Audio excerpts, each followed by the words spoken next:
નમસ્કાર, agenda time સાથે હું છું હિના। તો આગામી હજુ 2 દિવસ ગુજરાતવાસીઓએ કાતિલ ઠંડીનો સામનો કરવો પડશે। જી હા, 2 દિવસ કાતિલ ઠંડી બાદ થોડી રાહત મળવાના એંધાણ દેખાઈ રહ્યા છે। પવનની દિશા બદલાતા 48 કલાક ઠંડીનું જોર ઘટશે। હાલ જો તાપમાનની વાત કરી લઈએ તો અમદાવાદમાં 12.8 ડિગ્રી તાપમાન છે, કચ્છના નલિયા પાસે 5.6 ડિગ્રી તાપમાન છે, સૌરાષ્ટ્રમાં ઠંડીનું મોજું ફરી વળ્યું છે, અમરેલીમાં તાપમાનનો પારો 8.4 ડિગ્રી છે, રાજકોટમાં 8.3 ડિગ્રી તાપમાન નોંધાયું છે, જ્યારે પોરબંદરમાં 9.6, મહુવામાં 10.7 ડિગ્રી તાપમાન છે। ગુરુવારે 9 શહેરોમાં 10 ડિગ્રી આસપાસ તાપમાન રહ્યું। નલિયામાં સૌથી ઓછું 5.6 ડિગ્રી તાપમાન નોંધાયું। અમદાવાદમાં 12.3 ડિગ્રી, જ્યારે ગાંધીનગરમાં 9 ડિગ્રી તાપમાન નોંધાયું। 2 દિવસના ઠંડીના કાતિલ જોર બાદ હવે થોડી રાહત મળવાના એંધાણ છે।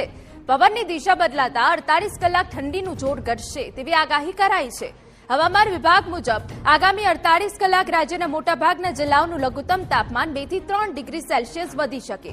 તેનું મુખ્ય કારણ છે ઉત્તર ભારતના વિસ્તારોમાં એક મજબૂત વેસ્ટર્ન ડિસ્ટર્બન્સ અસર કરશે, જેના કારણે ગુજરાતમાં આગામી 48 કલાક દરમિયાન 2 થી 3 ડિગ્રી સેલ્સિયસ તાપમાનમાં વધારો થશે। ત્યારબાદના દિવસોમાં ફરી એક વખત તાપમાનમાં ઘટાડો આવીને ઠંડીનો અનુભવ થશે। મહત્વનું છે કે રાજ્યભરમાં કાતિલ ઠંડીનો ચમકારો 2 દિવસથી અનુભવાયો હતો। કચ્છના કાશ્મીર નલિયામાં સિઝનનું સૌથી ઓછું તાપમાન નોંધાયું હતું।